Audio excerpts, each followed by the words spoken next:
Hello, folks. Welcome. So I'm gonna just like welcome the audience first. Welcome you guys. First of all, thank you all so much for coming. I really appreciate all your time. You guys are all very busy people, and this is like a dream lineup that I didn't think I'd be able to achieve in this short of a time, but here we all are. So I'm gonna just introduce the audience. To introduce you all to the audience, just what we're doing here today. So, good evening, Pepper fam. If you don't already know, if you're new here, I'm CDJPepperz. My co-host is Coach Cam, and I call everyone Pepper fam because everyone in my community who's into peptides have become like family at this point. So I'm really excited that you're all here tonight. All of us up here talk about peptides online pretty much every day, but we rarely talk about like how we got here, why we create, why we stay, and why this space even exists. So tonight we're pulling back the curtain. All right, this is the Pepfluencer Round Table. We're going to talk about how each of us got into peptide content creation, what we've learned, and then we're going to open the floor for just a little bit. We're not going to do a whole hour this time because the last few times we didn't have enough questions really to fill it. We were just talking more. So we're going to just do a brief Q&A at the end. But this is a real conversation from creators who live in this space. So if you're new, welcome. If you've been here, you already know I like to do things a little differently. So please make sure you follow everyone up here, but I'm pretty sure you probably already do. So please drop where you're watching from in the comments. I love to see the reach we have, and let's get into it. All right. So, Cam, do you want to do the first question or should I do the first question? Well, I was pretty much underprepared for this and didn't put my questions on my computer, so I texted them to pull them up. Yeah, I know. I need to pull them up real quick, so I'm gonna have to probably so you do for the 2 seconds. All right, so I'll do the first question, and you figure out the second question. Okay, so last time one of the comments was it was like the Avengers of peptide influencers, and I really loved that analogy. So because I think that everyone up here is a hero to somebody in this space, you know. So what is your hero origin story? What got you started in peptides? Who wants to go first? It can go in any order. We'll go with Hack. He's the OG. That's fine. I'll go first. For me, honestly, when I started doing this and posting on social media, I didn't really know anything existed, and it really didn't. I think Cam might have been posting some content back then, maybe Bearded. I don't know about Dr. Kristi. I don't know who was, but it was like probably November, a year and a half ago. That is when I started, and I didn't really even like know anything existed on social media. I was like, maybe I should just talk about this because I searched on TikTok peptides and stuff like that, and the people who I first came across is actually Mike on a Mission, who's like an obesity advocate guy who talks about this stuff. Zach, and I think it was Eric Upgrade, who a lot of people have probably seen in people's chats and stuff like that. And then this guy named Chris. And they were like, they only talked about like GLPs, and they were all on like name brand Manjaro and stuff like that. I couldn't find anything. So let me just start talking about it. So they were on a live, and in that live, Eric was like, can you post about BPC 157? My videos were awful. It was absolutely horrible back then. But like, I was just like, let me just spread the good word. Like, I felt like, you know, a disciple's trying to go out and spread the word out there, right, of peptides, you know? And that was literally all I wanted to do was talk about them. I didn't know that people could be affiliates. I didn't know people could like make money doing things. Like, I didn't know any of that existed. My only reason of starting doing this was literally because I was like, these things are the best thing ever, and I just want to go like preach it to people. And so that's like my origin story. There's nothing to it other than like that. I just I didn't see it anywhere, and I just wanted to talk about it. So when did you first take or research your first peptide hack? I always wanted to Oh know. gosh, a long time ago, and I don't even know how long ago. I'm like around 30. I just remember that years and years and years back, people were talking about them on social media. Like, but it wasn't like it is now, right? People Right. literally only knew about, like, Cam, how old are you? 27. So you, all of us, like Bearded, JT, like Dr. Kristi, you too, but I'm like focusing on like the bro lifter thing right now, which I don't feel like I fall into, but like people would talk only about the Wolverine stack. It was Right. like 10 years ago. And that was like the only thing that was mainstream on social media at the time. And everything else existed on like forums. And so back in college, like people were always trying to do like all these other things that TikTok probably doesn't want you to talk about, that were also like nichely found on like sketchy websites on the internet and stuff like that, right? But I honestly don't remember. I mean, it was at least 2012-ish, sometime around there, where I'd like started seeing into it, but I didn't become like obsessed with it until later on in life, when like my body was more broken down and like more of life got to me. So I mean, yeah, I honestly don't know. Probably 10 years. I don't know. Yeah. Dr. Kristi, I know you have a little bit different of a route than the guys to this space, so I would love to hear your origin story. Definitely. So, yeah, I mean, I've always been in molecular biology I'm a lot older than a lot of you, so many, many years. And I started peptides kind of in maybe 2 or 3 years ago. I tried growth hormone because I was going for testosterone, and she was like, well, if you try this growth hormone, it might help, you don't have to take as much testosterone. So I was like, okay, so kind of dabbled in there, but it wasn't really until I started using GLPs that it really hit me that like, this is life-changing for people my age. So many things that just happen in your body when you're older, and the insulin sensitivity, even though on like blood work, you can look totally normal, things are just not responding the way they used to. So once I experienced that, I was like, I need to talk about this. And I didn't know of anybody talking about this either, but I just was like, I got to talk about the science. So I would just go and read the papers, and I had no idea that, any of this existed. I was just like, let me just talk about, no one's going to follow me. No one's going to care. I'm going to just be this big nerd. And I was very wrong. So yeah, it was interesting to see this. People be interested in what I have to say, because it's like I've been trying to talk about science forever and like nobody cared.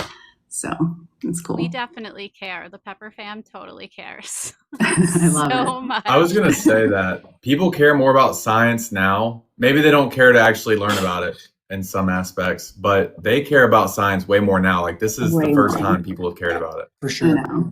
Totally. So JT, Bearded, origin stories and first peptides. So my first peptide, I actually used to be very anti-GLPs as a 415-pound person, believe it or not. So I used to build RVs, which is a very, very physical job on your body. And I happened to tear my bicep tendon working there. So about 6 years ago, I did BPC and TB.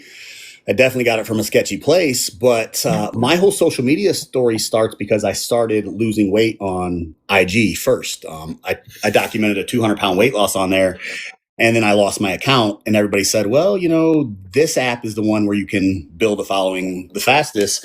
And one of the first people that I followed when I got on here was Hack. And, he was talking about this stuff, and I was like, wait, we can talk about this stuff on here? And I followed Hack for a little bit, and I was like, well, I feel like I know a little bit about this stuff. So I started talking about it. And me and Bearded actually have a similar story onto some things, though. I started coaching people and training people who were on GLPs because I saw them doing it all wrong. Eating 800 calories, no protein, crashing their metabolisms, ruining their blood work. And I was like, there's a niche for that.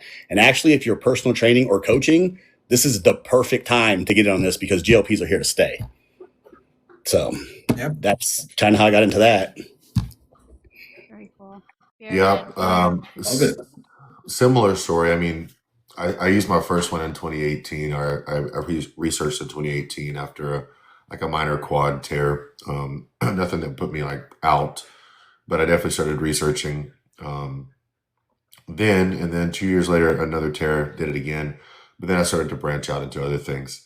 But in 2022, it was 2022, at my supplement store that I had here, people were coming in with some kind of the same issues, that they were losing a bunch of weight, and physicians were saying, you got to get your protein in, and they're like, I can't eat, so go get a shake, go pick up a protein powder and get your protein in that way. So the more I would dig in, to these issues and ask these questions, I would kind of find out what was going on, and then realizing that everyone just kind of gets put on a schedule, and they get bumped up on a schedule. They, regardless of if they need to or not, the physicians were just basically copying what was taking place in trials. So I started to try to coach these people and say, hey, push back, tell them you don't need to bump up yet, or, help them with their diet, meeting those kinds of needs. And then didn't really start making, so I coached people on GLPs for 2 years.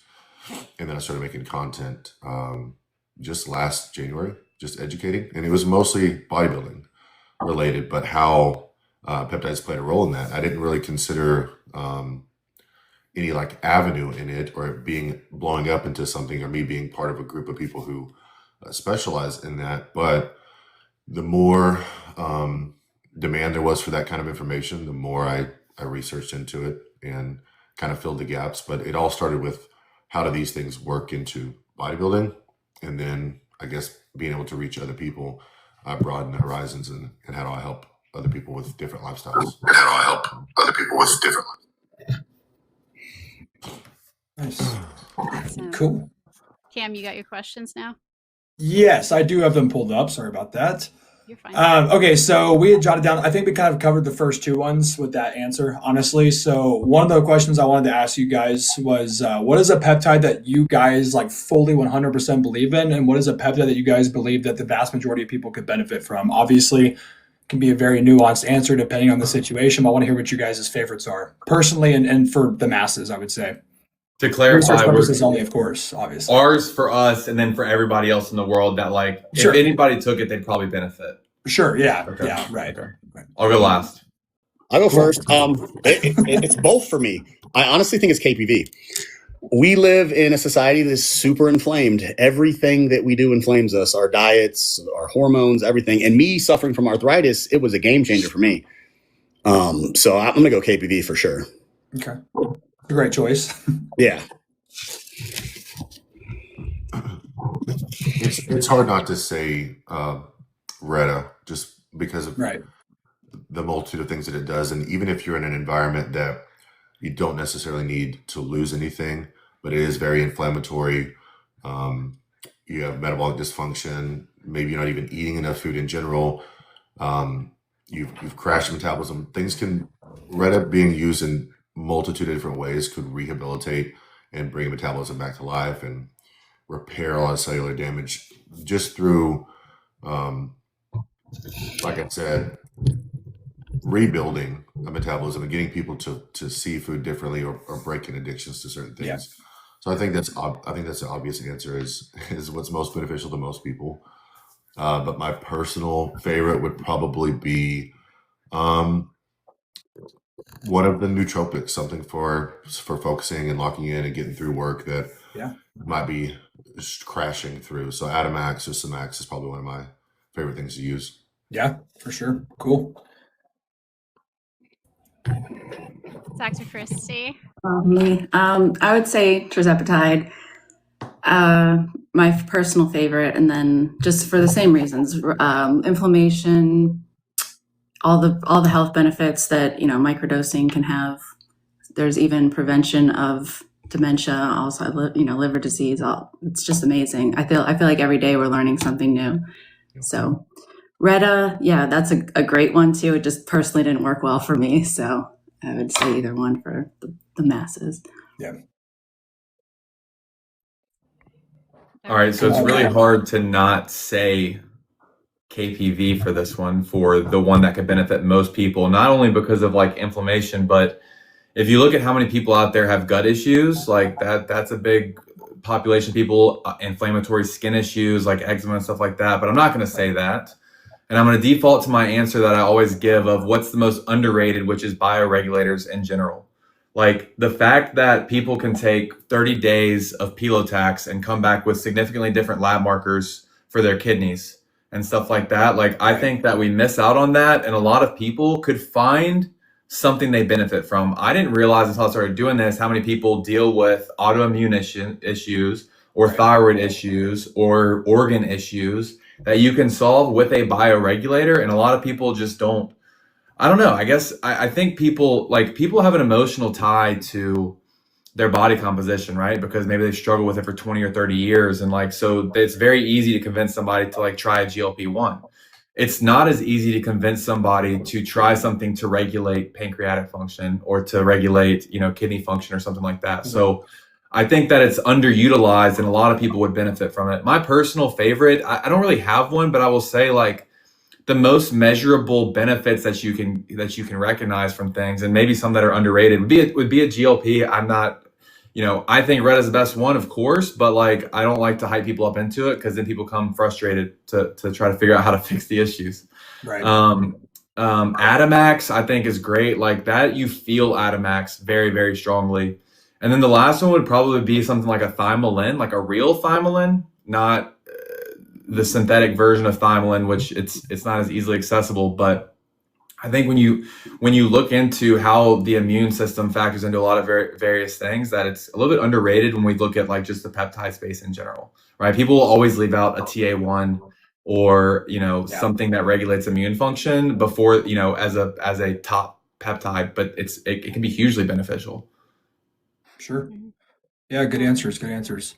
One follow up to the GLPs, right? Because I know we had a couple people that said that they were their tops, right? So this is just a free ball question.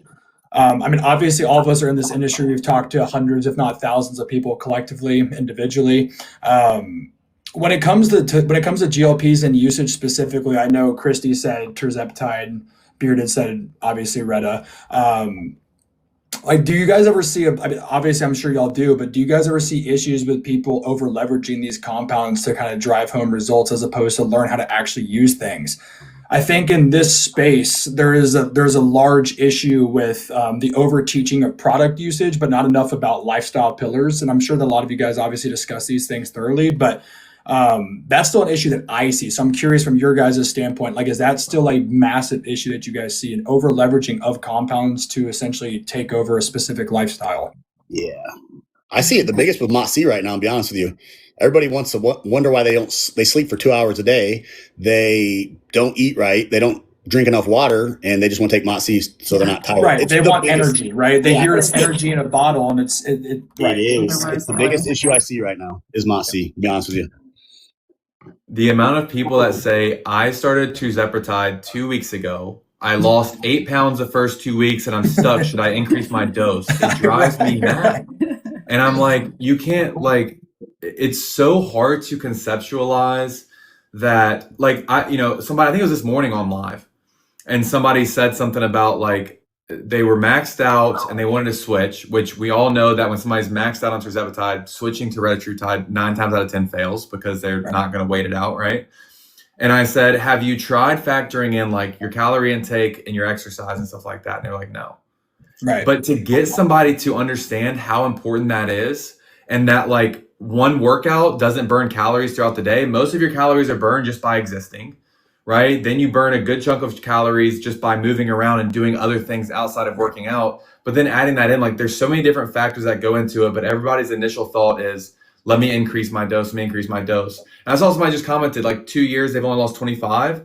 Then you have to go through, like I have this stall breaking protocol cheat sheet that I've been like trying to share with people, but you have to go, if you're like a very, very major abnormality for some reason, then go get blood work done, right? Are my hormones off? But you have to look at so many different factors. If your sleep is not good, but you're taking a GLP and your hormones are good, well, then you're probably going to be in a bad situation, right? Like you have to look at everything to figure out. Like one great example I use is CPAs. If you're in tax season and you're in a stall, you're not in a stall. You're in tax season. Like once you get out of it, then you have less stress, you have less work, you're probably eating better, you're working out better. Now you can break the stall. So, or a new dad. Right. So. Yeah, to comment on like the original question with the GLP specifically, two things. I mean, first is the amount of people that come to you and are under eating because they've jumped so fast. And your first decision as a coach is to actually lower it or try to make them eat more. And then they panic. I don't want to eat more. I'm trying to lose weight. It doesn't make any sense to them. So jumping too quickly, put themselves in a bind and metabolically just completely shut down and not being able to see progress, where they're reaching max dose in like 6 months or something crazy, right? Whereas if you had spaced it out and been patient, you might be at half of the max dose over a year and had more loss. But you put yourself in such a bind that now you have to go through a process of either seeing if a different one works or taking a break or backing down your dose, So if everyone would just be way more gradual and patient with the process. And one of the things is, in most cases, just give any arbitrary number of years, but it took you 15 years to put on X amount of weight. You're not going to lose it in 6 months. Right. So have some patience to you, and you're going to be a lot better off in the end. And it gives you time to develop some habits, as opposed to crashing everything to do the work for you. And then at the end of it, you're stuck. You can immediately gain the weight back because you haven't developed any of the skill sets to maintain what you did. Dr. Kristi. Yeah, I mean, I see the same thing. It's always wanting to add more. What should I stack on this? It's not working. It's like you got it. And I think we all come from the old school of like, you have to focus on its calories, its steps, its sleep. It's all, it's all the basics, but people out there just want the quick fix. And I think everybody thinks peptides are that, like, oh, this is a magic tool and I can just take it and magically it's going to poof work. But you still have to put in the work. Yeah, for sure. So just to change speed a little bit, because we're all like on here essentially educators, whether we signed up for that gig or not, that's where it ended up. How does everyone handle balancing education with the platform censorship? Because I know we've all dealt with it, and it can be really frustrating because TikTok apparently hates science. But talk about that a little bit, Let's go first. I think there's just certain words that are like more of, here's what I tell people, because people try to like beat the algorithm or beat the system. There's no beating it. One day your day will come and you're just waiting for that time to happen, right? There's people who can openly post whatever they want to, and it might just take them 7 months to get banned, where it might take somebody else 3. So it's really just trying to, like, it's really annoying because it makes it very hard to make content, which is why I've slowed down so much, because the more you make, the more chances you have of getting hit. But a video could get hit that's 6 months old that takes you down. Yeah. And so you just got to try to bleep out some words and, play around with it enough to where like it reduces the risk. It's all just risk mitigation. That's all it is. There's no winning. I wonder between Hack, JT, and Cam, who's lost more accounts? Oh, Cam's a juggernaut. Here's what Cam does. Cam gets banned, and the next day is like, here's why Mont-C and Reddit True Tide is like this. And it's like, dude, you just got banned for that yesterday, and you're like still going. He just goes and goes. Cam has had like 30 accounts banned. I've had like 2. Yeah. I think I'm on 7. I think this is my 7th one, like actually. So yeah, we just keep coming back, bro. You gotta be a cockroach. I've already said that before. You just gotta be a cockroach. Yeah, I just avoid certain words. I try to avoid certain verbiage, which again may not matter. And then I just put a disclaimer on everything I post now on IG and TikTok. I just put a medical disclaimer and just pray. Nothing. Yeah, right. So. I don't even make content anymore about it. I use my lives as my platform and just post random videos, to stay in people's algorithm. But it's all about the lives for me now. Yeah. And I keep 3 really good active accounts at all times. So just in case. Gotta have the backups. Yeah. Yeah, it makes me think that it's people reporting those videos, not the actual words in them. But I don't know. I'm so confused. I mean, yeah, you've had some great luck. Have you ever lost an account? I have not, but I'll chill. If they start taking stuff down, then I just go away for like a week. I learned you're one doing thing.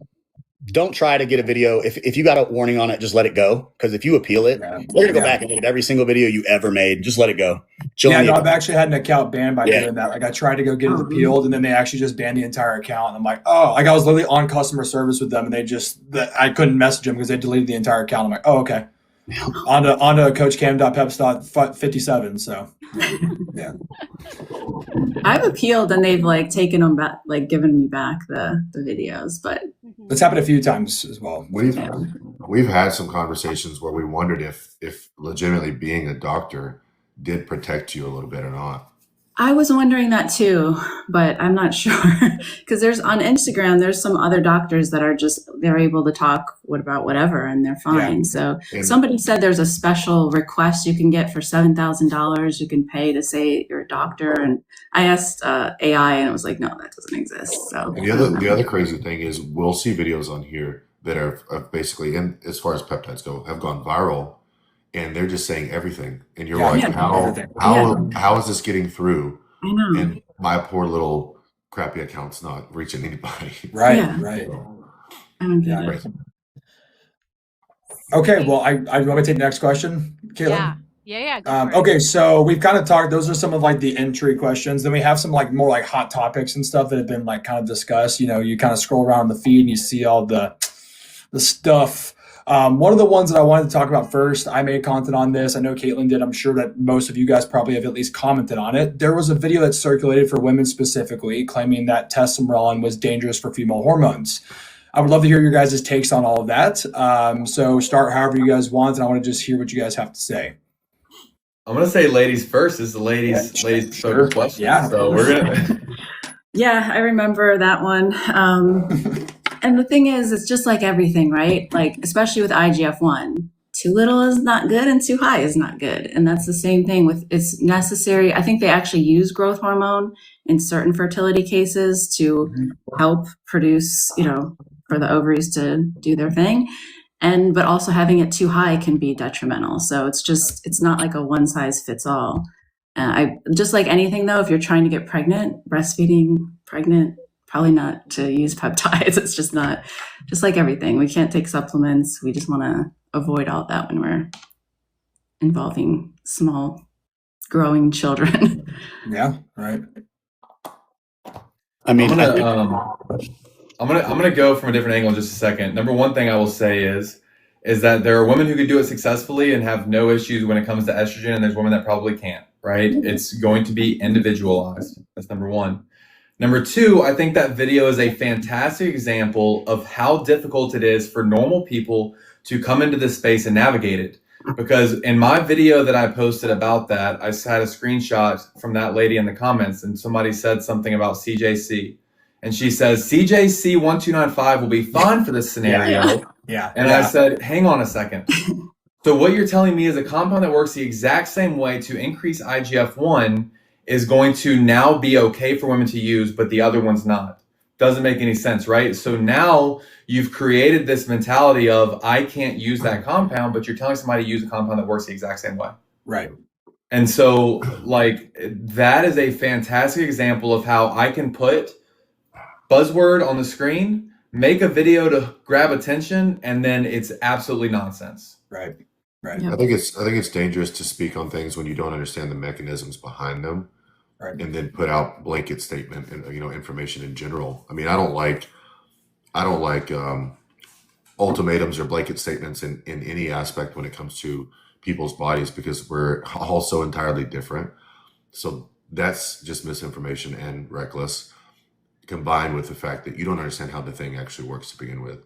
So it, and Hacks pointing that out, you're offering something else that does the same thing that the thing you said is bad. So you just don't understand what you're talking about. You probably should not be putting out information.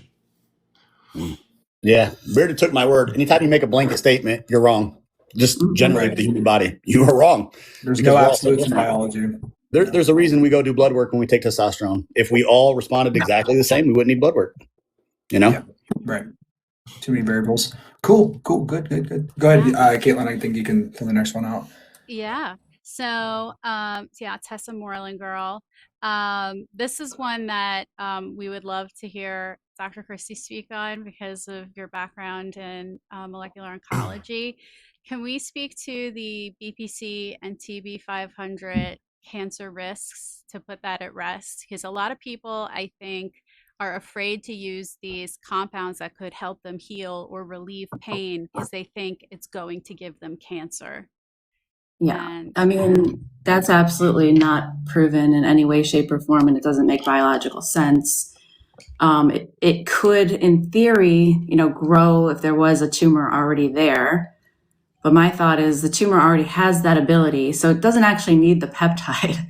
So even if that was the fear, it's like, I don't know. My thought is that anything that creates a healthier state in the body is really going to support health and avoid cancer. It's hard to, give that, you can't say medical advice, but like that, anything that you can do to create a healthier environment in the body is going to prevent cancer. So if peptides are part of that plan, if nutrition is part of that plan, stress reduction, all those things are important. And yeah, I forgot what I was going to say. I was going with that somewhere, but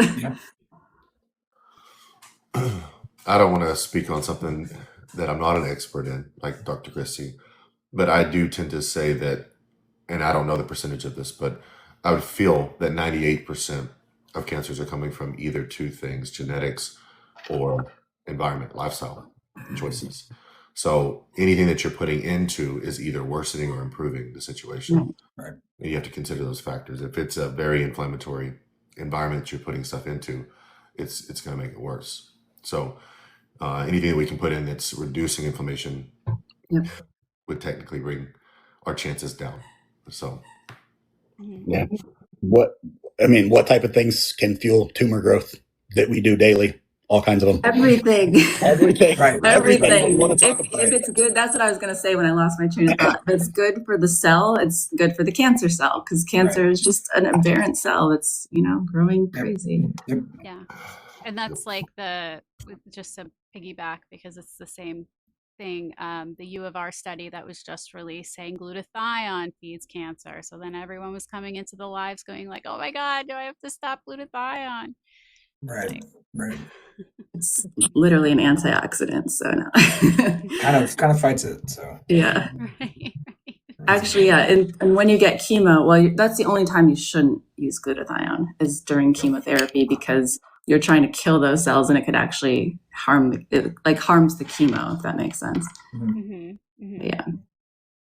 Makes perfect and sense. I don't think people put a lot of, they don't put enough weight into simply being in a calorie deficit. So if you are consuming things that aren't great, or you have a bad habit that is something that could induce cancer, but you're in a calorie deficit, you're giving yourself better odds. So if you can at least induce that, you give your body a fighting chance and to have autophagy and get rid of things that it doesn't need.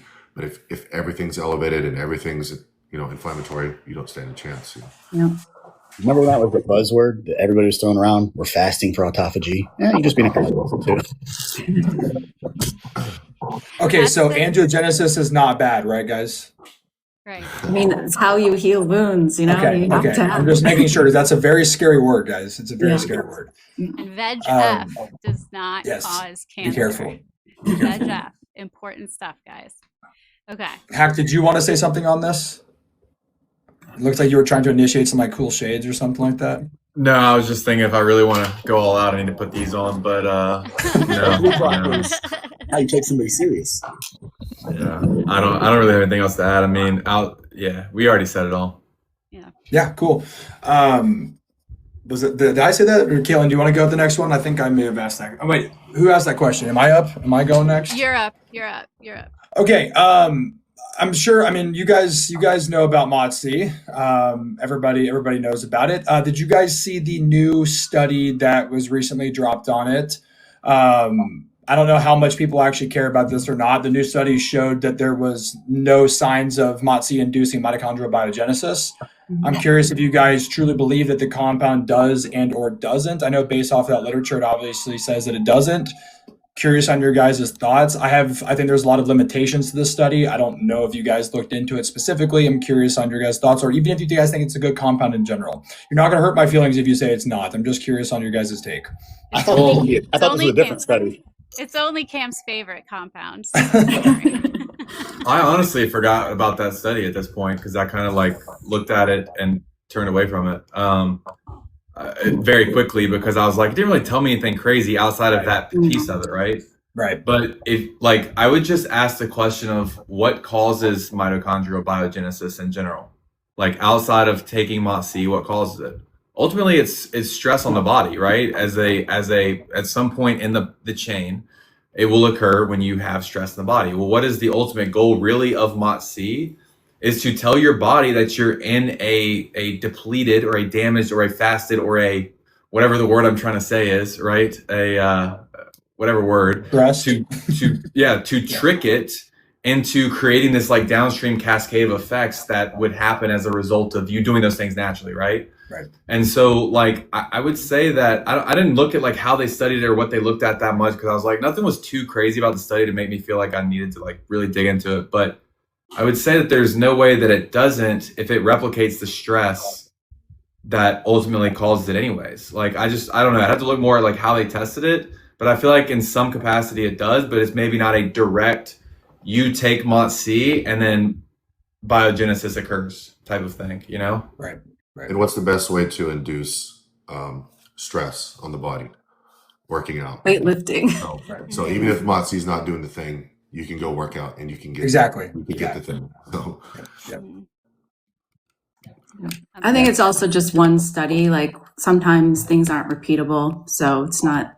I don't take one study with too much grain of salt, or I take it with a grain of salt because it's just one. Yeah, same.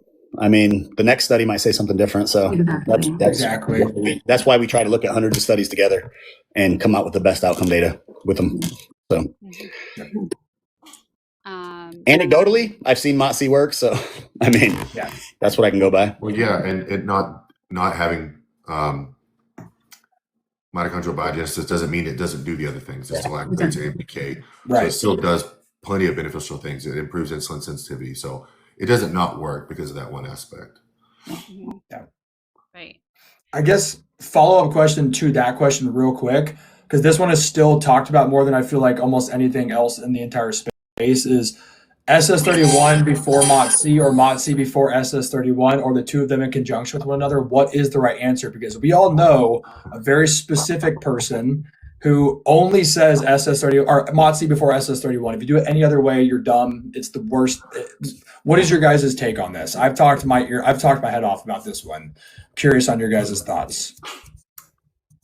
I'll wait. You guys go first. As long as we're not going to use the term mitochondrial dysfunction when we're talking about SS31, I mean, I say go first. SS31 first, but that's how I feel. Well, first of all, if you don't have damaged lipids, then what the hell? It doesn't even matter. I mean, it's I don't know. It's kind of ridiculous. The studies weren't, all of the clinical trials didn't even meet their endpoints. So it's like, I don't know. It just seems like if you don't have damaged cardiolipin, then it's probably not even beneficial to you. So it's not for, I guess it goes back to the same thing. It depends, right? It depends on that individual.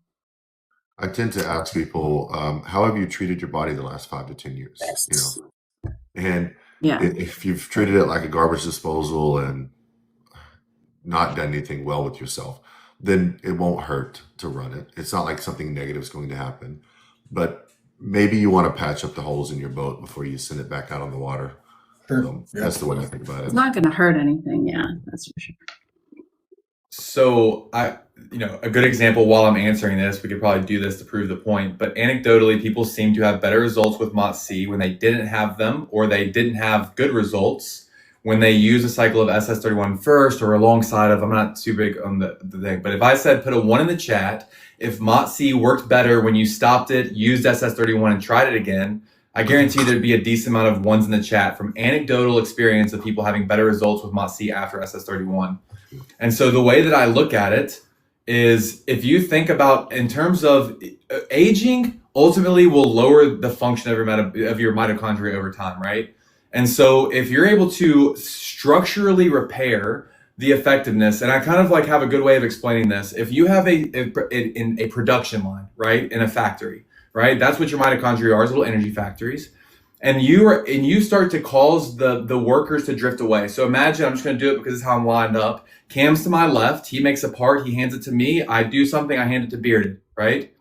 Well, now make Cam go 20 feet away from me and make Bearded go another 20 feet away from me the other direction. So now we just slow down the efficiency because we basically weaken the structure of our production line, right? And so I think at no point can you strengthen the structure and not have some level of benefit. If you impose stress on to be able to have adaptive benefits, I think you're ultimately still gonna get better results if you've done some structural support, right? Like you can't go play basketball at 40 years old because your stabilizer muscles don't know how to pivot left and right anymore, and you're gonna be hurting. And so I just think that you either do it before or alongside of, I don't care, because I'm not going to like argue that with people. Like just pick one, do it however you want to.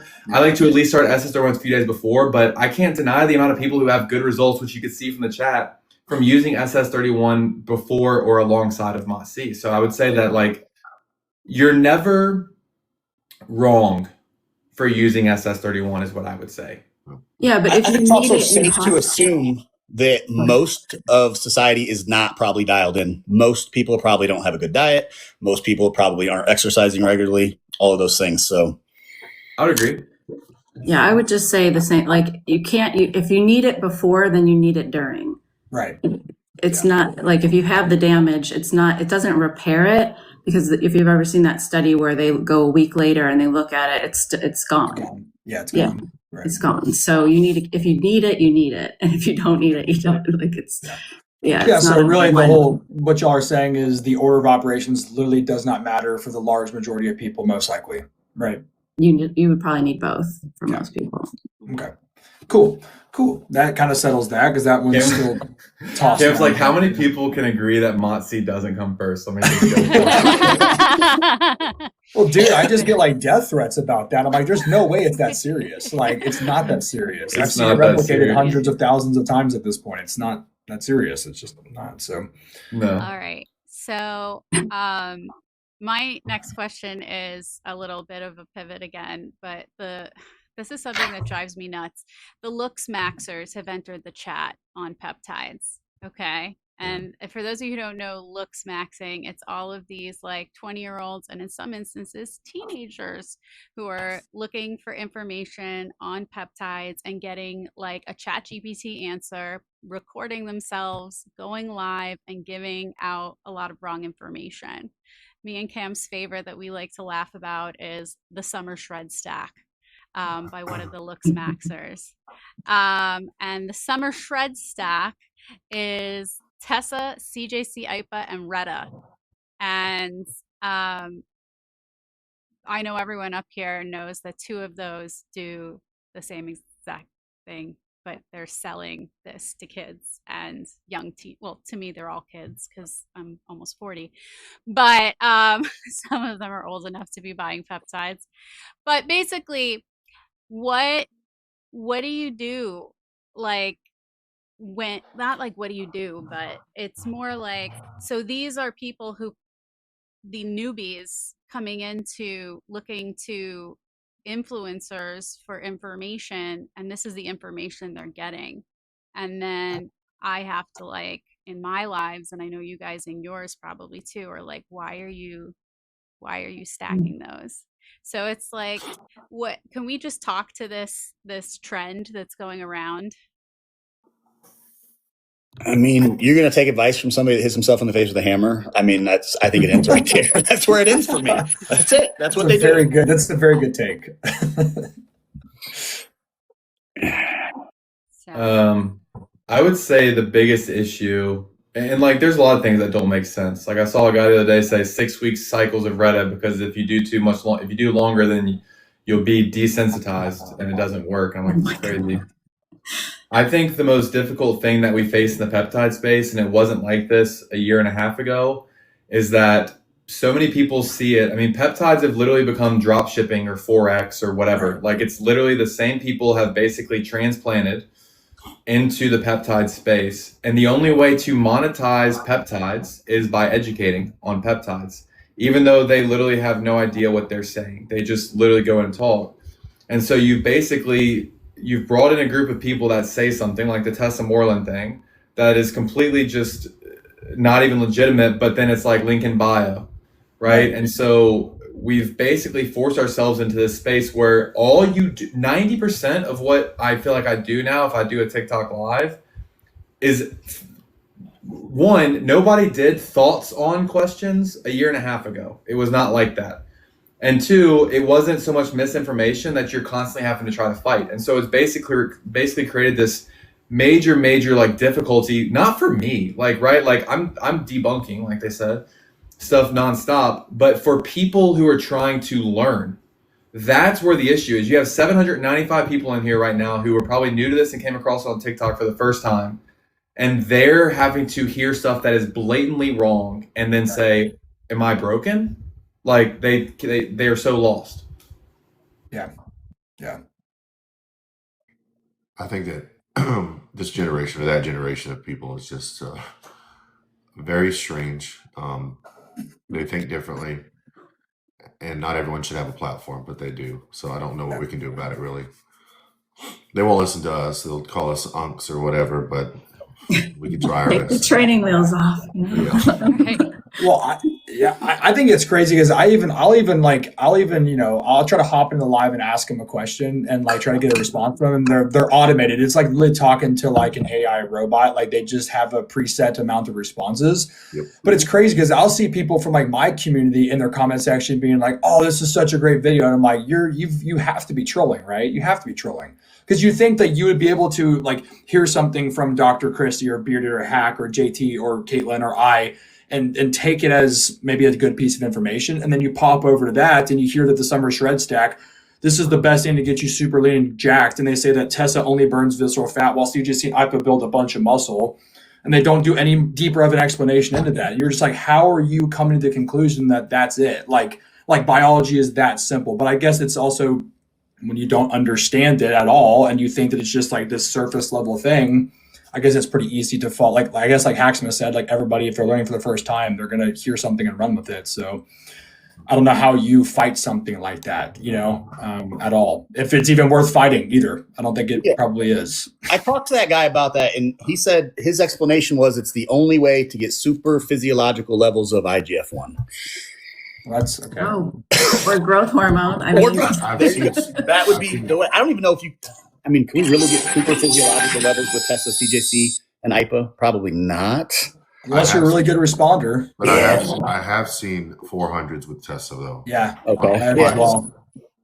Yeah. So, and in those cases, the people kind of almost freak out. Like, should I be this high? I'm like, well, maybe not chronically, but long enough to achieve the goal at hand. Maybe it's probably fine. I think that's an underlying theme with all of us here is safety, Yes. health and longevity first. So we're not pushing anything reckless, and we have the ability to be objective about everything.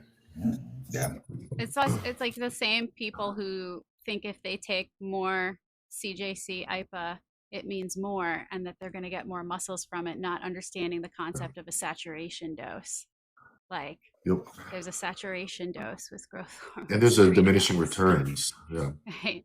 And Right. at some point, everything can go to side effect as well. So where's the upper limit of benefit? And then after that, a side effect profile or nothing, Yeah. Cool. Cam. Okay, next one.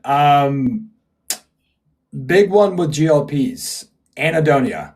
Okay. I'm sure you guys all have a take on this. Hack's about to turn off his camera and leave. That's cool.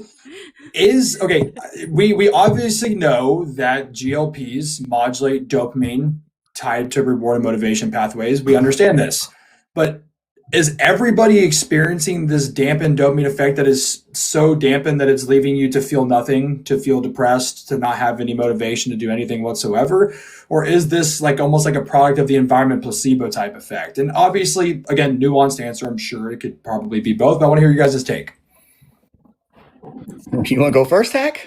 Yeah, 'Cause let I Hack think start our results first. might be similar. Our answers might No, be I'll go similar. last. I'll go last. Here's a take that we were talking about actually today. Generally speaking, the people who were in the studies especially were chronically obese, right? I was chronically obese at one time. Do you know where I got most of my dopamine response from? Eating food. Like that was like probably all that I got it from. You took that away from me. I was really sad for a while. I felt like I had no purpose for a long time. And then you got social media on top of it. I think it's a rare probably percent of people who experience it, honestly. And I think that a lot of them do. They lost their want for food and stuff like that, and it crushed it. I know that happened to me personally. So I was probably sad, honestly, for like the first 6 months that I stopped eating all the junk food. So I was going to make an SSRI joke, but I won't. I was going to say, well, I haven't cried in a year and a half, so it must be working just fine. But the reality is everyone does have different responses to everything. So in some person could take a 0.5 milligram and immediately the next day can't eat any food. And another person can be on 12 milligrams and still have cravings and addiction struggles. And I don't think that for the most part, the benefit of suppressed dopamine is a good thing for most people because we're all instant gratification driven. So in this world specifically that we live in, we're just constantly looking for dopamine hits. So I don't think it's a bad thing to suppress that a little bit. But do I think people overinflate it? 100%.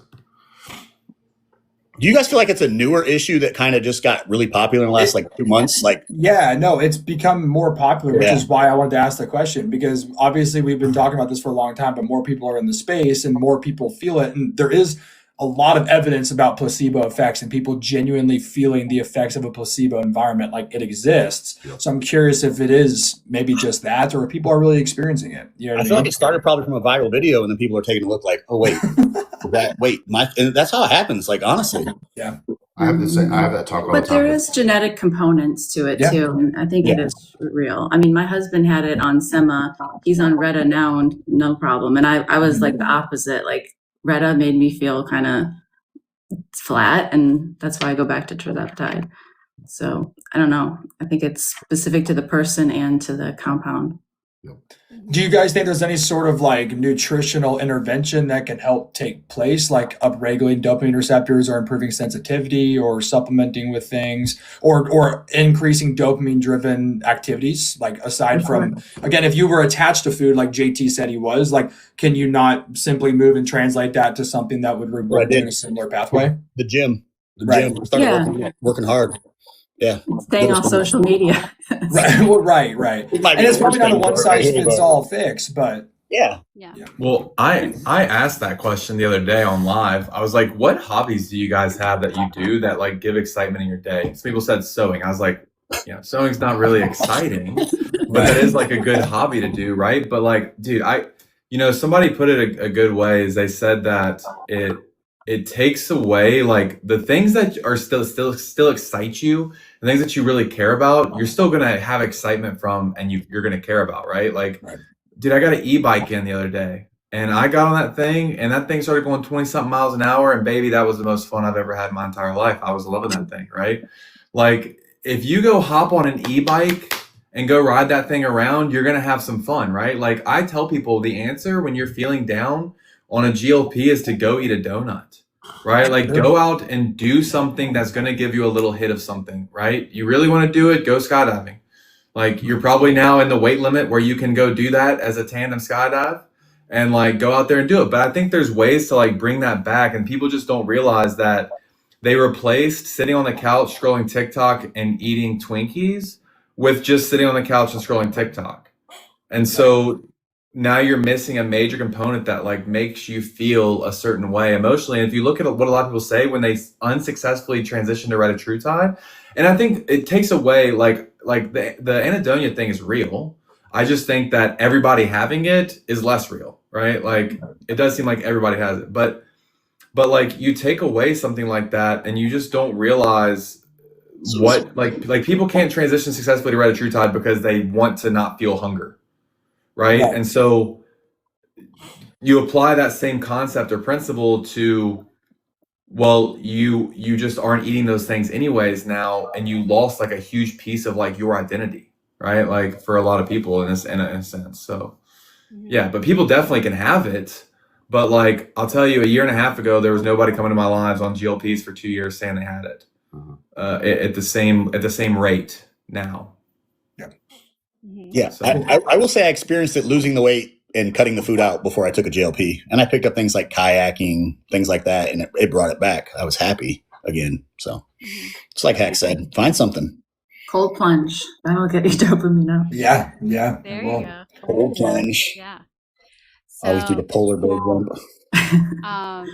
Speaking of Retta, I don't know if you guys heard this story circulating, is that a guy was in the hospital. He did live, but he was taking 40 milligrams of Retta a week, and all these people were saying that he died. He didn't die, but people were saying he died. There was a death from retatrutide, and then freaking people out. The fear mongering. There's different ends of it from people in the industry that are influencers. There's people outside the industry looking in, judging people using peptides. How do you guys, what's your guys' opinion on the level of fear mongering and how it really does stoke fear in some people? Well, I come from the anabolic background probably first, and so I'm very familiar with fear mongering, and most of it rightfully so. But I don't think that translates necessarily as well to peptide space. I think the only things that really do, I mean, they all need to exercise caution, but would be the GLP specifically, because you can really screw yourself up. You should always know with anything that you're fixing to put into your body, you should understand it before you put it in your body. You should know that a ribeye is different than a sirloin, and you should know why. And you should know why you should choose one versus the other. And that should translate to everything else that you do with your life. You should know what it's doing to you, what are the causes, what are the interactions or contraindications, and what effects it's going to have on me. And then not only that, how long does this effect stay? So it's just, again, it's just that I think that bad information is so much more readily available than good information at this point, or at least heavily outweighs it. And before you start any kind of journey, you should have some kind of understanding of what you're fixing to do. 100%. Yep. you know what's interesting though is a year ago people would freak out about people talking about peptides, saying that you were gonna, Yeah. like it was the worst thing ever. You know what the real disservice is? Men are taking testosterone. Doctors might give men testosterone. It's still a little bit difficult, but somehow, even with the changes in how they label things, we somehow cannot convince people that women's hormone replacement therapy is not bad. We have made so much progress when it comes to peptides and people, it just becoming a mainstream thing now, but somehow we cannot convince people that women need hormones as they age. I don't know. That's the fight we got to figure out how to win. Can I get an amen? Yeah, I say that all the time. Like, if your doctor's not willing to do it, go find a new doctor. exactly. They're out You there. You have just got to to. find them. There Yeah. are people willing. You just have to look. Yeah. But to the fear mongering thing, we live on social media. What gets the most views? What gets the most clicks? Scaring people. That's what it is. 100%. That's what it is.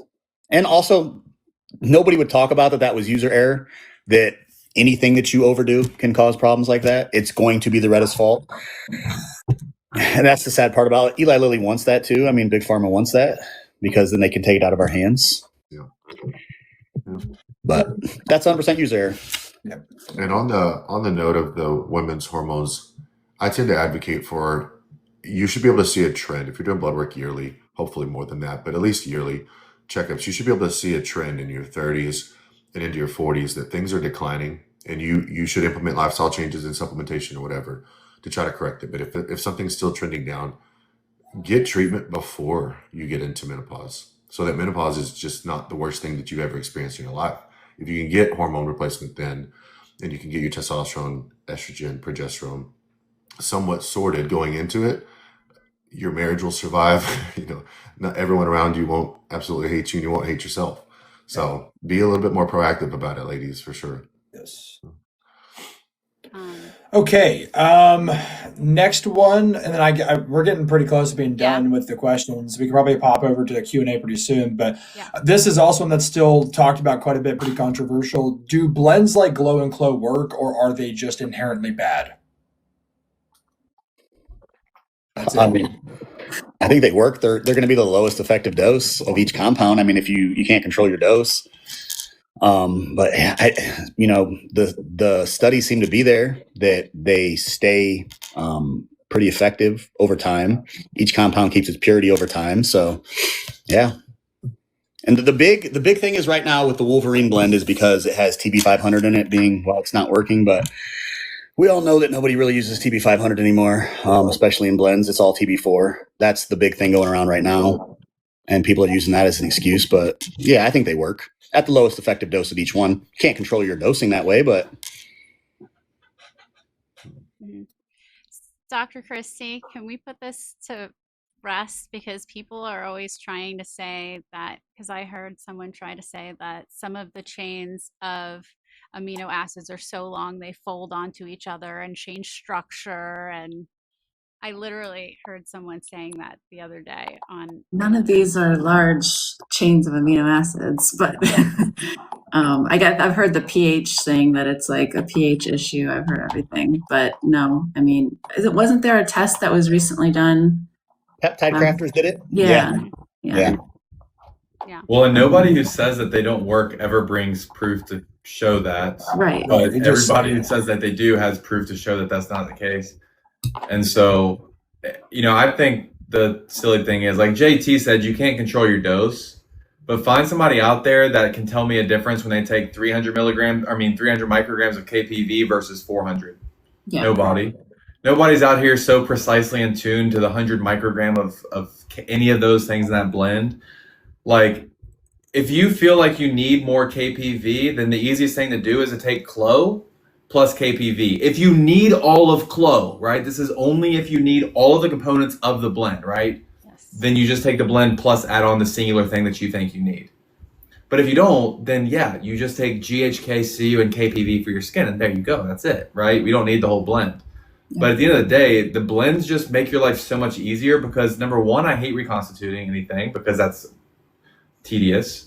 And I'm definitely not going to do it with 4 separate things and draw 4 separate things and pen 4 separate things. Like, that's just crazy business. So I'm going to go with the blend. Yeah. Awesome. So I'm just trying to think if there was anything else we wanted to ask before we open it up. Backwater. Can you refrigerate backwater, or does it go bad if you put it in the fridge, guys? Really?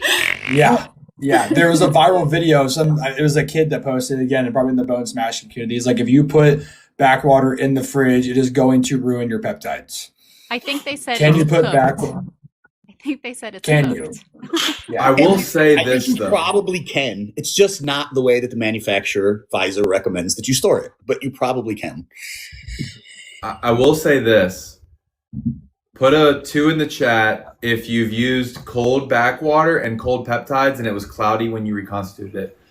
There is something to say for the backwater being cold that somehow makes stuff cloudy when you reconstitute it, where when it's room temperature, like you can literally tell somebody, let it all be at room temperature, and it doesn't happen. Yeah, now, room temp is better. Sometimes it doesn't go away, but there's a lot of people that have that where that happens. So I think at the end of the day, the easiest thing to do is just store it at room temperature. Is it generally fine if you don't? Yeah, it's gonna be fine. But it's literally water. I mean, it's water with benzyl alcohol. Yeah. So it's like, I mean, unless it's a temperature sensitive thing, which it probably could be depending on the peptide. It's like, that's like a correlation does not equal causation thing. Is I'm sure people have also probably had it in the fridge and then mixed peptides and not had issues, but maybe it's temperature sensitive with some of the peptides and it does occur, So I guess generally speaking, right, just keep it in a dark cabinet like people have been doing for as long as we can remember. Yeah. Also, I've noticed in my own personal recon, and maybe there is some user error there, that when I was using cold back, the peps that could gel would. And when it's all room temp, they don't. And it was just like, huh. So I just advise room temp. I've never had anything gel. Well, besides AOD, I will say AOD, but other than that, I've never had anything gel. So Yeah. I one time had an SS31 gel with Aspira, which was bonkers. And then one time, the annoying thing is because it's not backwater, it's phosphate buffered saline, is the bane of my existence is reconning ARA 290.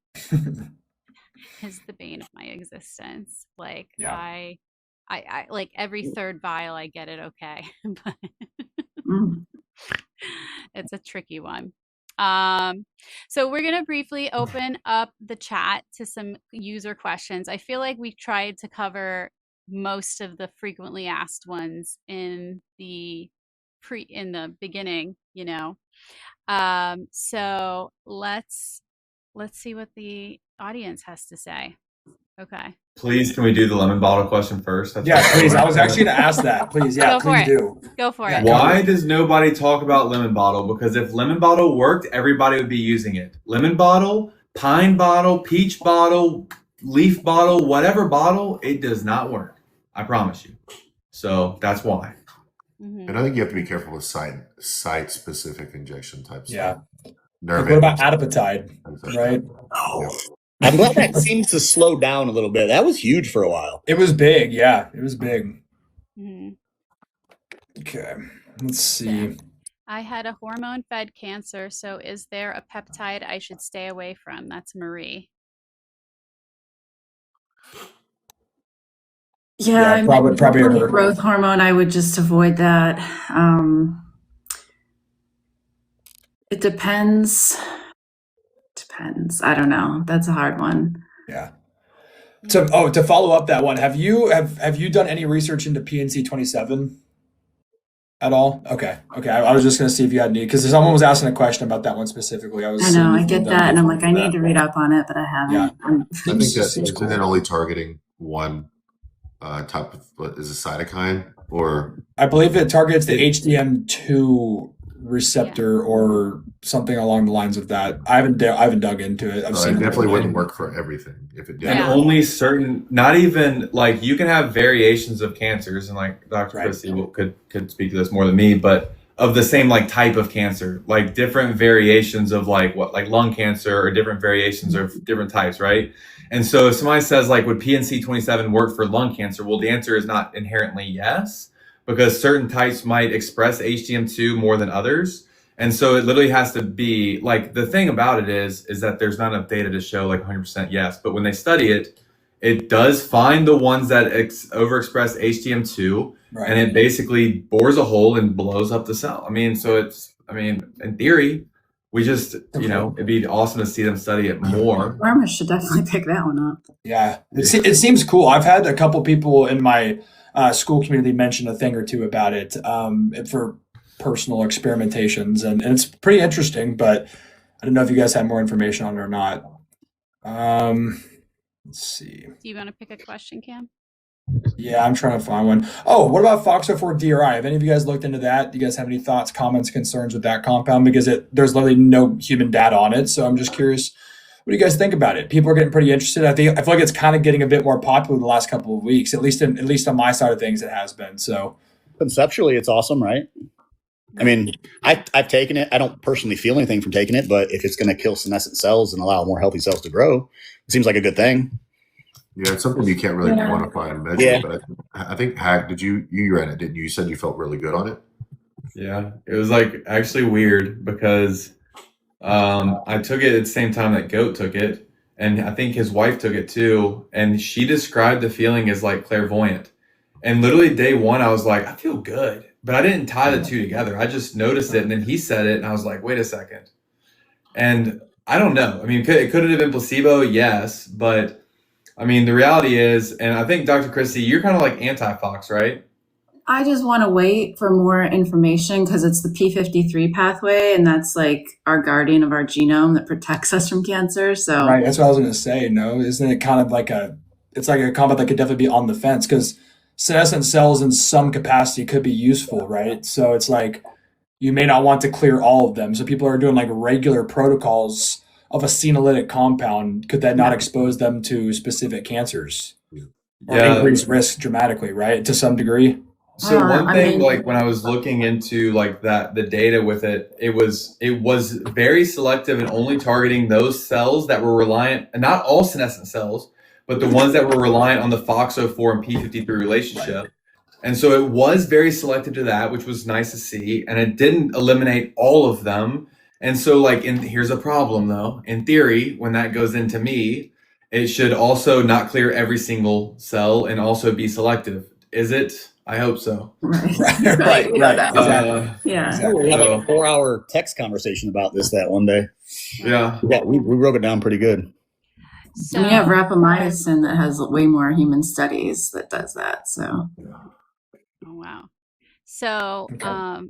next one from Trent the Bull. Can we trust all these new lab testing companies? There's a lot of new ones that just popped up recently. Dr. Kristi? so my husband is actually, he was in the testing industry, not for peptides. It was actually for cannabis. So we kind of know how people like cheat and lie to forge, positive results, let's just say. Yeah. Mhm. So gotta be careful. Grifting. It's grifting. Mama- Everybody wants to start a lab now. Yep. Mama Crip asks, could you or should you take bioregulators as a preventative measure, like the eye one? Hack, you were talking about bioregulators before. Can they be preventative? Yeah, I would say yes. I mean, ultimately, like the goal of these bioregulator compounds like cardiogen is to regulate the function of tissue within the heart, right?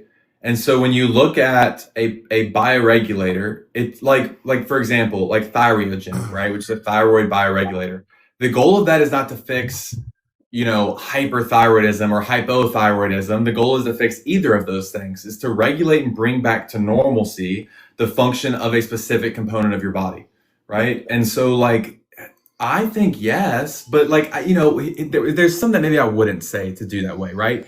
Vision is something that we know over time can degrade as we function, where lung function, like yeah, but not to the same extent, right? Where like we don't like lose our ability to breathe as well. Like yeah, you could argue in some ways, yes, but like maybe your metabolism slows over time, and so regulating something like that, like the ones that target on major systems like your heart that you want to keep beating for as long as possible because that is a way to unalive faster.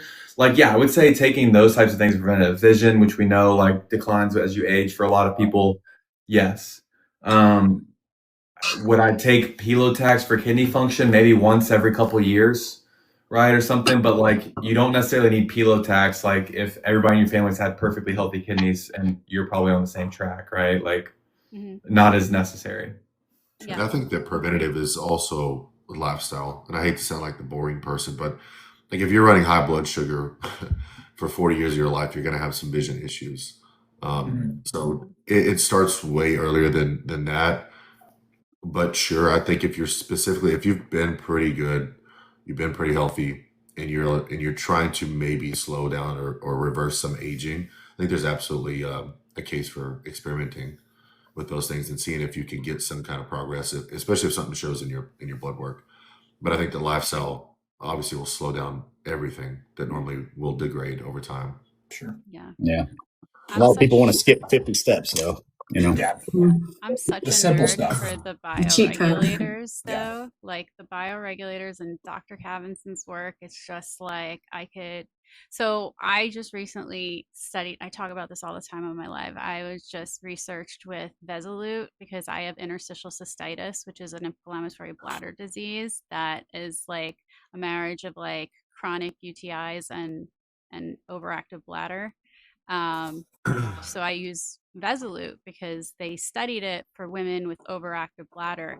And there was this study, and like 85% of the women not only saw improvements after the 30-day course, but then 6 months later, before their next course, saw a continuation of improvements. So I personally experienced using the Vesolute that I was like TMI, I was peeing like 10 times a day, and now I'm down to like 5 or 6.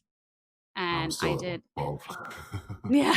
Now, I'm a big believer in bioregulators. I do want to say we need to be careful with the research. If I remember correctly, the research in Russia said that Samax and Slank had 100% effectiveness. That's kind of a big red flag to me immediately. Yeah, because what does that even mean? Right. Yeah. Right. So, yeah. A question, and obviously you guys all got this one as well. Can I take Ratatouille and Terzatouille at the same time? Can you? Should you? Okay, yeah, see, bro. Yeah, that like why do people want to? What do you guys think about it? Pick one or the other. You want to do both? What do you guys think? Am I the only one that experimented with that up here with us? Because my appetite was out of control, and I thought, well, let's try a little bit of Terz, and it worked. It controlled my appetite, but I never tried Terz by itself. So, Did you ever try like cagrilintide or something? Cagrilintide is too much for me. I just can't do it. I get the what is that syndrome in your throat where it feels like you have the softball in your throat. Yeah, I can't remember what it's called, but yeah, and it messed my stomach up. I cannot do any amount of cagrilintide. So I was like, so I did them both together, but I never did Terz by itself. So I don't have the experience if the Terz by itself would work too. I stopped doing them both together, but I would say like 99% of the time don't do them. Maybe one, and Hack is dead against this, but maybe titrating off of Terz to come on to Retta. He has a good argument against it, but that would be like my one case for it. Yeah, that's what I've talked about that as like almost as like a bridge. I think that I've seen it work for people. Now, again, this is such a nuanced answer, at least from what I've seen people do, because it's like there are people that will bridge properly, and there are people that will just work up sky high doses on both and call it a good one. It's like you're not doing it right. You're just taking two compounds just to take them. So, what I would say is that there's no reason to use both together, because I asked this question in my school the other day, because a lot of people, you ask them, why do you want to add Retta? They're like, what if I take, and I just add like 0.5 milligrams of Retta to my 15 milligrams of tirzepatide for the added benefits? I said, so what's the added benefits? Well, you can reduce non-alcoholic fatty liver. I said, did you know that tirzepatide has like a very, very high rate of reduction for that as well? And they're like, well, the extra increased energy expender. I'm like, you know that 0.5 milligrams of Retta is not going to expend 570 more calories a day and cause you to lose a bunch of weight. Like, all of these people have it in their head that they cannot get any of these benefits without using retatrutide, which they can. And the other piece of it too is, if like, here's the thing, the reality is that you're going to have success with tirzepatide and you're probably going to have success with retatrutide. There are cases where people don't yes for either one of them, right? But if you care about appetite suppression only, then use tirzepatide. If you care about being able to have a healthy relationship with food and be able to eat your meals, then take retatrutide. Like, you're going to feel less suppression. The other piece is you'll go from 15 milligrams of tirzepatide to 2 milligrams of retatrutide and say, it doesn't hit me the same way. Right. Well, guess what else wouldn't hit you the same way? Going from 15 milligrams of Terz to 2.5 milligrams of Terz. Right. Neither of those are going to work for you, right? And so those are a couple of pieces of it that, like, I think, and at the end of the day, like what we talked about earlier, it's so crazy because people will say, can I add cagrilintide with my Retta? And I'm like, why? They're like, well, I don't want to go up on Retta dose. And I'm like, so why are you're going to take a dose of something else to prevent yourself from going up on a dose of the other thing? Right. Like, right. All of the reasons are people just like winging it. And I think the worst thing that we've done is we use this like disguise of research. That's why it's called research. And we're like, I'm behind this curtain and I'm going to do stuff that really doesn't make any sense and just keep saying that's why it's called research. And it's like, okay, well then let's just go like do something else that's really dumb and just let's go do 40 mgs a week, Retta. Yeah, it's just research, right? Let's go. It's just research, bro. It's just research. It's research. I openly hate on cagrilintide all the time, so much so that people troll me in the comments saying CAG is for cuties. But I hate it. I absolutely think it's an amylin agonist, and all it does is crush appetite. It has no other physiological benefits. So it's like, why? Like, coming from a personal trainer side, it's the worst. Like, because if you're gonna eat 800 calories, yeah, you're gonna lose weight. You know what? You're gonna lose muscle, and you're gonna be way more unhealthy.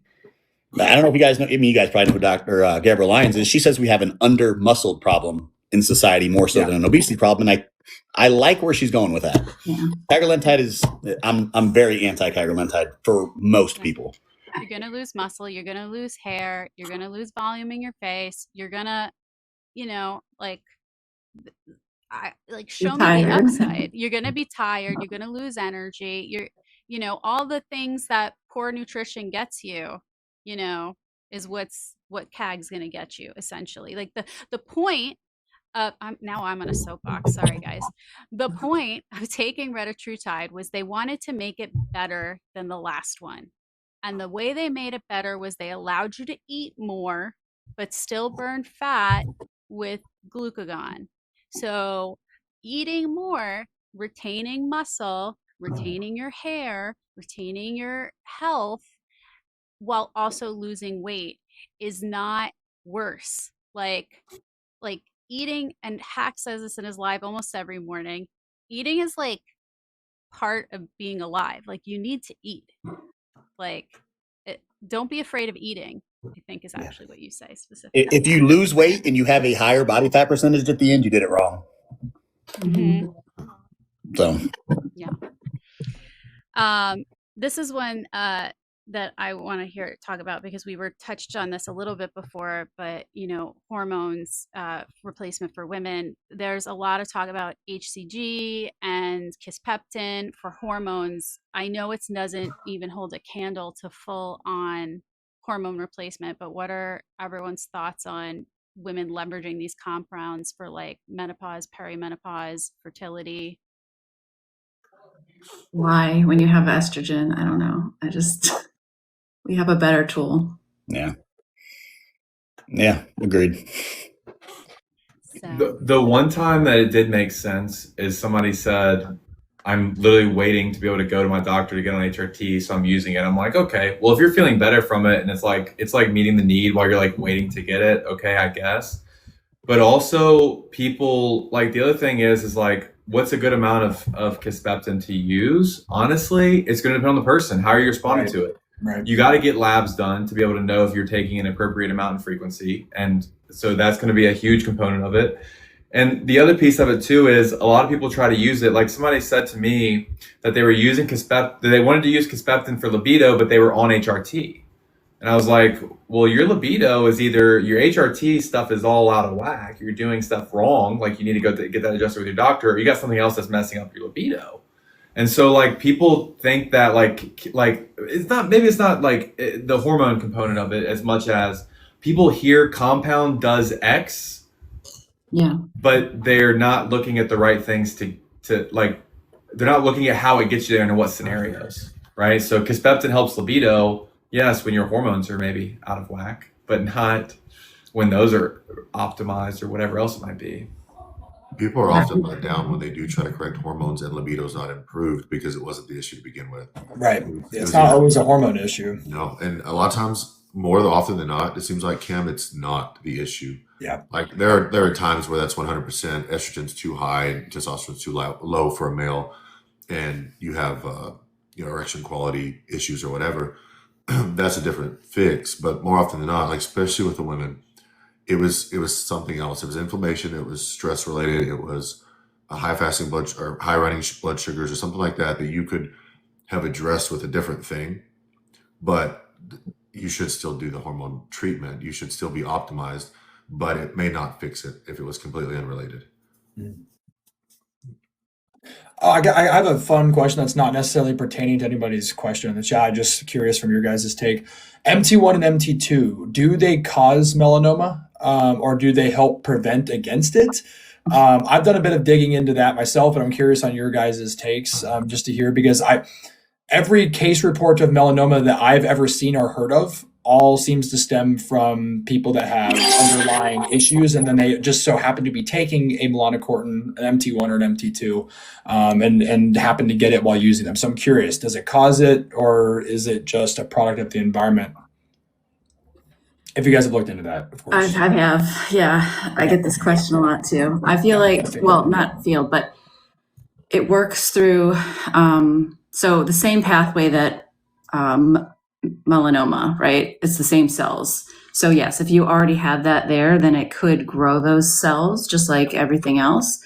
But in those case reports, exactly what you're saying, they had those atypical nevi, and it was just darkening them because of the peptide. It wasn't, I don't think it was even growing them because they were like 2 weeks on the peptide. There's no chance that it's going to work that fast.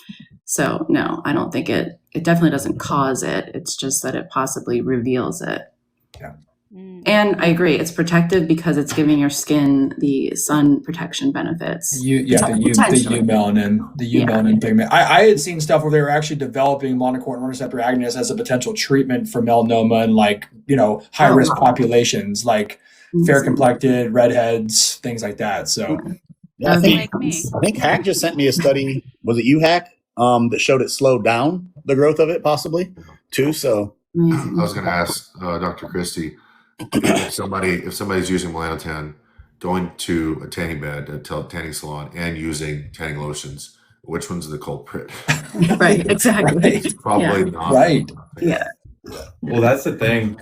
Everything you see out there was, we saw a lady who used melanotan 2 and also went to tanning bed, but she's also 40. She's probably been using melanotan maximum the last 10 years. So what'd she do for the other 30 years? Right? Like, she was a chronic tanning bed user since she was 14. And so but somehow she took melanotan for the past month, and now all of a sudden, or the guy that had developed cancer on his back after a 4-week cycle of BPC 157, and somehow that all of a sudden sprouted cancer. Like, Yeah. Okay. Yeah. Fear mongering. Back to that fear mongering. And for viewers, we call that correlation, not causation. Yes, exactly. Something happens at the same time that something else is happening. You started something, but this thing had been brewing for years. It just happened to show its head or whatever. Mm-hmm. Have any of you guys done any digging into dihexa by chance? Oh, that was in the chat. Yeah. Yeah, I'm curious because there was a question about Alzheimer's and stuff like that as well. And there's, obviously dihexa kind of falls into that realm. So I'm curious if you guys have looked into that. Alzheimer's, I would say GLPs are going to be the best option there. Dihexa was taken away from the pharmaceutical trials because the mice were all getting cancer. Isn't that true? Isn't that what happened? Yeah. There was, and I got some buddies who nerd out into like cognitive space, and they're like, this can't apply. And they were also giving them like a dose that would be impossible to give humans. Yeah, massive. So but also I've taken it, never felt anything crazy. So also I'm like, And I tell people, like, Hack, I don't think you will feel that one necessarily. I don't consider it like a performance nootropic as much as like a baseline repair or prevention. But like Kristi said, GLPs and managing cholesterol your entire life are going to be your best cases to avoid any form of dementia. And exercise. Yes. Number one. The boring and there's I posted a video about it way back, but glutathione intranasally, they were able to increase levels by like 244%, and they were looking at it for Parkinson's treatment. But I would say if you're trying to like prevent or attack it as much as possible, and we actually have a guy who had like early onset goat. Was it dementia or Parkinson's? Because Goat knows the guy. Parkinson's. And he started using glutathione, KPV, and I think he did his glutathione intranasally. And then I think he started using P21. We basically gave him a few different like cognitive compounds. And I think it's very easy with a lot of these, like even Semax, I think can give you a lot of benefits in terms of just prevention or even repair and fixing those types of things. So, I think there's a lot of things that are out there that are good options, but I think at the end of the day, like detoxifying the system, reducing some oxidative stress, like going through those processes, just clean up and reduce inflammation. Like inflammation probably seems to be the number one issue of everything in the world. So Intranasal GHK copper too. They did a study in mice, and that helped prevent. It was like they had every gene that causes Alzheimer's. They gave them intranasal GH copper, and it prevented, at least delayed the onset. And that reminds me too, with the mice studies with the nasal glutathione too that they did before they did them on humans. If they depleted glutathione, they were actually able to induce symptoms. Yeah. So there seems to be some type of relationship, like even same thing with like the GHKCU where depletion equals Oxidative stress. Yeah. Yeah. some type of Yeah. So that's right with Parkinson's. They found those people have really depleted glutathione levels too, which was why I think we went with that or something. Yeah, I think it was something. I can't remember the exact details, but I remember that they were able to replicate it in rats by like forcing it. Yeah. So the question, would it help with dementia symptoms? It's not it's more preventative than reversing all of these things. Yeah. Someone wanted us to ask Dr. Kristi about cerebral lysin. Yes. Do you have any thoughts on cerebral lysin? Not really. Okay. I don't know that much. I mean, I know it's good for stroke and traumatic brain injury, but outside of that, I'm not really well versed. Hack, have you done it? I feel like I've seen some content you talk about it before at one point or another. Yeah, and there's enough people in here that I can say this. With Cosmic Nootropic not shipping to the US, you cannot get the real actual cerebral lysin. Cerebral proteins are what what make up cerebral lysin. So cerebral lysin is a cerebral protein, but the cerebral protein hydrolysate is not the exact thing. Cerebral lysin is made by Everpharma. You can't get it, so I would say try other things like P21, because I feel bad because everybody's like, we're gonna get the real, and I'm like, so just find something else. Simax, P21, Atomax, choose those, because yes, it's good. I like it. I've seen a lot of people that have had success, whether it's in various forums, but you can't get the real stuff.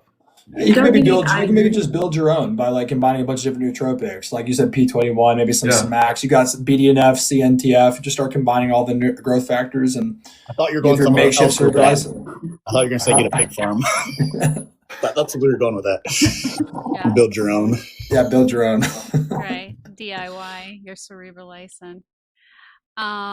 Someone asked, Devin asked, can you please speak on ATX 304? Dr. Kristi had some good content on this. Oh boy. Oh gosh, that was so long ago. I mean, yeah, I don't even remember. I don't remember. No. Has anyone else looked at it? I forgot. It was so long ago when everybody hyped that up. Yeah. Hang on. It's the 0304 ATX 304. What's the other? What does it do? It's an AMPK activator, no? Yeah. Yeah. Okay. I just basically said, yeah, you could. Well, here's what I said when people were like hyping it up. I was like, number one, it's been around with another name. Nobody's like hyping it up with the other name, right? The ATX 304. You could find it online back when people started talking about 0304. Or whatever. And I also said, this is somewhat similar to other things that we already use. Right. And so we're all of a sudden thinking that's the number one compound. And I think the benefit, like somebody said, is it's oral. So you wouldn't have to pen it. And for me, Mott C is like very, very, very spicy, and I hate it. It burns. It's the most miserable thing for me to use. That's a good option then in that scenario. Yeah. Yeah, from my understanding, I'm pretty sure it was literally just an AMPK activator, and then they try to like promote it that it upregulates brown adipose tissue thermogenesis, which so do other AMPK activators, as well as cold plunging, as well as exercising as well. So it might be great. Oral, it sounds great, sounds cool. Activating a similar pathway to a lot of the compounds we already talk about and leverage. So I'm not sure how different it's supposed to be. We have to see clinically how that actually applies, but we're still waiting on 95% of other compounds actually go through human clinical trials as well. So I think there some clinical trials on that, if I'm not mistaken. I think there was. I don't recall any of them though. It was somewhere in Europe. I don't remember exactly where, but people were talking about it. And I was like, yeah, we already got something that kind of does this, and we'll wait it out. There's a lot of things too. Like Dr. Kristi, you probably get this more than anybody, just because of like what you do. But people will come to me with some random like peptide, and they'll be like, where can I find this? And I'm like, you got to realize there's so many things out there, but it's either going to be really niche or there's no demand, and like they're not going to exist anywhere. But people like will find them through this obscure, like maybe ChatGPT told you about some like random obscure peptide that relates to something. But people like, it's just all the time there's like some new thing that's like super hyped up, and it's just kind of like we either have something or it's like so niche that you're never going to find it. You ever feel like they come in there and try to stump you with something that like is so obscure that's like, oh yeah, I knew this guy wasn't legit all the time. I swear. This is a good one from the chat from Lauren Persabali. Any peptide you just will not try or take? The only thing in the biohacking space that I kind of refuse to take is tesofensine. I won't mess with it, but that's probably it. Dermorphin. Which one? Demorphin? Dermorphin, the one that's supposed to be like 40 times stronger than morphine.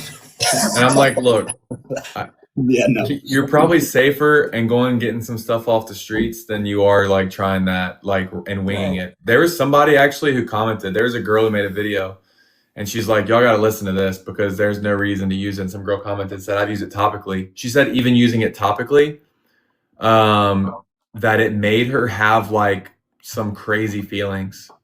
And so I'm like, yeah, just I would stay away from it because that's, to me, the juice isn't worth the squeeze there to ever even try that. Like, yeah, I forgot about that one. I'll definitely say that one too. I've just started seeing videos about it the last couple weeks.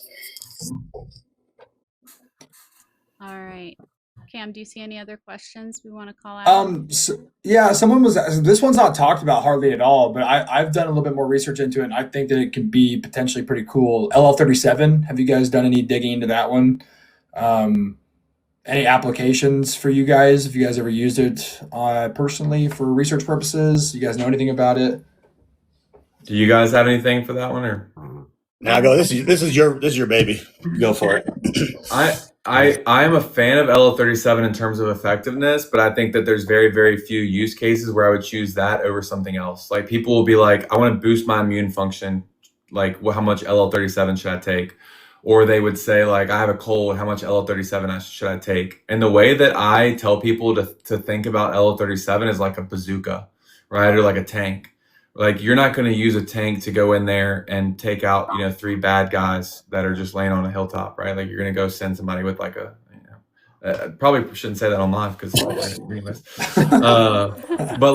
but like you don't want to use something that's super strong. I mean, it's antiviral, antibacterial. Like this thing is a super, super strong compound at very, very, very low dosages. Like 50 micrograms is sufficient with LL37 to get the results that you need to.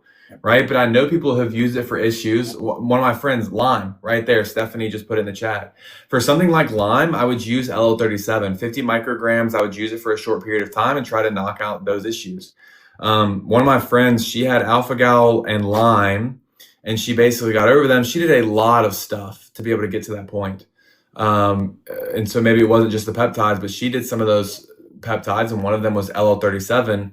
But like in most cases, I think you can use thymosin alpha-1 to accomplish the goal and use LL37. And there's some potential risk with LL37 if you use high doses or long periods of time, like you've probably seen it.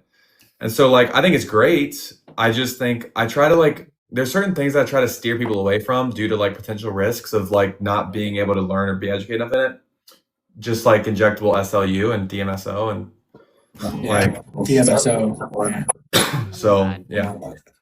All right. Well, and you can also, I'm sure since you looked into it, like if you're scared to use LL37, your body already obviously naturally produces it, and it's synthesized through vitamin D, right? So if you're vitamin D deficient, which a large majority of the Western population is, just go outside and synthesize some vitamin D. They always say go take some for your immune system. They probably never explained why, but it's because it helps produce LL37, which is a pretty cool molecule in itself. But like Hack pointed to, there are a lot of like people, autoimmune people, some specific cancer types where you just obviously don't touch it with the 10-foot pole, right? But that's with a lot of things in the industry. It just depends on the person.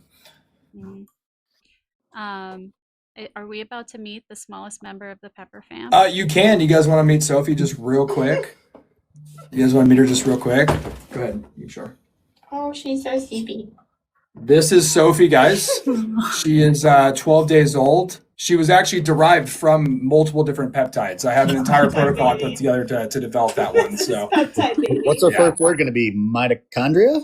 It very well might be. It's funny you say that. I actually have a shirt. Thank you for the onesies, CDJ. You're Cam, welcome. That was Cam, from you. Yeah. you have to tell us your fertility protocol now. Yeah, so that actually, it was a pretty fun one because I kind of did some self-experimentation. I did sperm analysis. I don't know if that word's blocked or not, but I did those every couple of weeks. Obviously, it takes about 74 days for spermatocytes to maturize, obviously. So my protocol coming from the anabolic background, obviously not as big as Bearded, but I did compete back in the day. Maybe I'll get back into it. That's a different story. Anyways, I came off of my cycle and I started with alongside my cycle, I started with HCG just to obviously keep testicular function intact. And then when I branched off of my cycle, I added in enclomiphene. Just to obviously trick the hypothalamus to tell the body, hey, we don't have any estrogen. We need to start producing more testosterone via LH-FSH, which obviously increases intratesticular testosterone and helps with spermatogenesis. So I leveraged enclomiphene for a little bit. I don't remember how long I did it exactly, but I did leverage it just to get things back online and operable. I did also sprinkle in some kisspeptin. I don't think that it did a lot for me because I was already leveraging enclomiphene, HCG, and I added in HMG. And HMG, I think, was the main driver in all of that because that's what's obviously going to stimulate spermatogenesis and the maturization of spermatocytes. So that's going to be, I think, what the main driver was because I think my testicular function was already pretty good with the HCG staying intact. And then I layered as many things in that I could that made me insulin sensitive, that prevented oxidative stress, that improved mitochondrial function, that improved electron transport. So I added CoQ10 in, which is a great antioxidant useful for electron transport, great for mitochondrial function. I leveraged MOTS-C. I was on Retta at the time. What else do I have in my stack? I have it all written down somewhere. But it was basically, that was my core stack. I did kisspeptin, enclomiphene, HCG, HMG, and then just a slew of compounds that prevented glutathione, compounds that prevented oxidative stress. So I just had minimal DNA fragmentation within the sperm, improved motility, morphology, things like that. And it took, I literally went from being azospermic to within 3 months, my wife was pregnant. So it was a very quick turnaround. I was gonna ask if you'd stayed on the TRT to try to conceive with TRT, or if you just. I actually came off of it altogether because I wanted to try to have a fair shot at having a daughter and a son, because there's a lot of evidence that males that are on TRT, the oxidative stress due to the XY chromosome, one is not necessarily able to repair the other. So it's very likely if you're on TRT while you conceive, you're very likely to have a girl. I still had a girl, but I was at least trying to make it even as I could. Well, yeah, you did exactly right. You started the HCG, you layered in Enclo, and then you layered in the HMG. It's perfect. Yeah, it worked like a charm, man. I went from being completely not literally zero. I had 3 tests where I was at 0, and I was like, all right, well, I got to throw the kitchen sink at it, and I layered it in as strategically as I could develop it, and it ended up working out pretty perfectly. So. I think Ham just used PT140 on a Retta. Nice.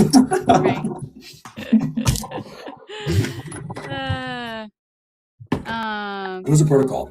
All right. That was a good protocol. All right. Well, thank you, everyone. I don't want to keep you all too late, but I really appreciate all of your time. And I want everyone to please give everyone up here a follow. Let's have a round of applause for everyone. Thank you. And just one at a time, if you guys can tell everyone where to find you, or you can give a little shout out to anything you're working on or anything you want to promote. This is my only social media that I'm doing right now. I do have my school. I have my cookbook coming out hopefully in the next couple weeks. That's all I got going on right now. Nice. I'm here. I'm on Instagram, YouTube. Not a lot going on YouTube, but I do longer forms there, and I have a private women's peptide longevity community.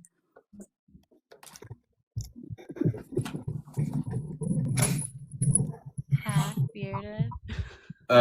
Everything that you need can be found at the Hacksmith Pep Talk thing in my profile. I will say the one thing that I probably haven't told people about is I got a book number 2 that'll come out at some point, and it's not really gonna be peptides. It's cool. There'll be some little drizzles of peptides in there, but it's not going to be peptide primarily. I think it's going to be something that addresses something more broader than that. And so that'll come out at some point in life. But you guys will see. Thank you on the deal. Is that an Awesome. exclusive to the Roundtable? We just got insight that you're going to have a second book. Oh yeah, Oh, yes. man. And all of my information is at theanabolicstandard.com. Awesome. You find that on my profile. Instagram, TikTok's the only two places that I put out information, and then I have the school community. He also has a clothing line. Oh, Okay. Dude, I need some shirts, bro. Where can I go? I need to New, get some. new drop I'll May send you- 1st. I'll promote send you it, some, buddy. Cam. I'll reach out to you. I'll send you some. Cool. Yeah, for sure. Awesome. So, and Cam, don't forget he has a school too. So go check him out and Amino Well, his company. And then we have a podcast called Rolling with the Tides. And actually, at midnight last night, we dropped our third episode that features Mr. Bearded Muscle. So if you want to hear more about his story and how he got into peptide and all the nitty gritty details, and it's a really great episode. It's about how lifestyle affects your peptides. Yeah, so we're really proud of it. And so Right go on. check that out. Yeah, so thank you everyone so very much for being here. I really appreciate all your time. I know the Pepper fam really appreciates all your time as well. And thank you for asking the FAQs from from Cam and myself, and then also for answering the questions in the chat. And that is the conclusion of the round table. And I always read off the stats at the end of a live, which is a thing I do that everyone expects now. So the stats here are fucking nuts, excuse my French, but so we might have broke TikTok. At the peak of our we had over 935 viewers at one time. We had 7,603 total viewers, 105 gifters, 457 new followers, and